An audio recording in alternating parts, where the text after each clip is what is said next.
എനിക്ക് കിട്ടാത്ത ഒരു സുഖ സൗകര്യങ്ങളും എൻ്റെ ജെൻഡറിൽപ്പെട്ട ആർക്കും കിട്ടരുത്. എന്നാൽ എൻ്റെ മക്കൾക്ക് അതൊക്കെ കിട്ടുകയും വേണം എന്ന് ചിന്തിക്കുന്ന ആളുകൾ ഇപ്പോഴും ഉണ്ട്. കഴിഞ്ഞ ദിവസം എന്നോട് എൻ്റെ ഒരു ഫ്രണ്ട് ഇതിനെക്കുറിച്ച് ഇങ്ങനെ സംസാരിക്കുകയായിരുന്നു. ഇപ്പോഴും ഇങ്ങനെയുള്ള ആളുകൾക്ക് വല്ലാണ്ട് അങ്ങോട്ട് വംശനാശ ഭീഷണി നേരിട്ടിട്ടില്ല എന്നാണ് നമുക്കറിയാൻ കഴിഞ്ഞത്.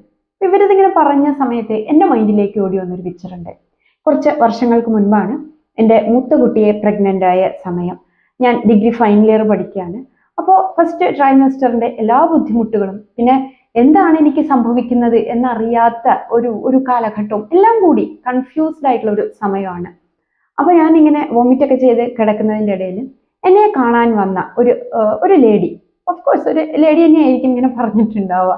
ഒരു ലേഡി ഇങ്ങനെ വന്നിട്ട് പറഞ്ഞു, ഛർദിയാണെന്നും പറഞ്ഞ് ഇനിയിപ്പോൾ കയറി കിടന്നാൽ മതിയല്ലോ, ഇപ്പോഴത്തെ പെങ്കടാങ്ങൾക്കൊക്കെ എന്തൊരു സുഖമാണ്.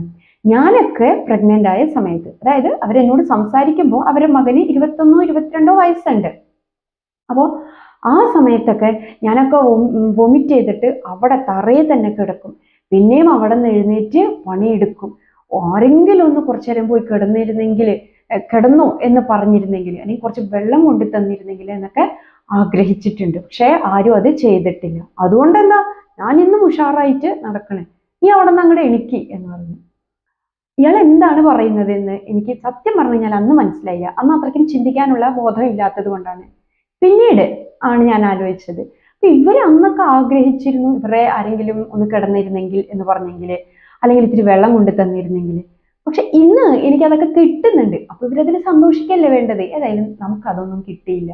അപ്പൊ പുതിയ ആളുകൾക്ക് അത് കിട്ടുന്നുണ്ടല്ലോ എന്ന് വിചാരിച്ച് സന്തോഷിക്കല്ലേ വേണ്ടത്. അങ്ങനെയല്ല, കുറെ ആളുകളുടെ മനസ്സൊക്കെ എനിക്ക് കിട്ടിയില്ല, അപ്പൊ അത്രയും സുഖമൊന്നും അവളും അനുഭവിക്കേണ്ട എന്ന രീതിയിൽ ചിന്തിക്കുന്നവർ ഇപ്പോഴും ഉണ്ട്.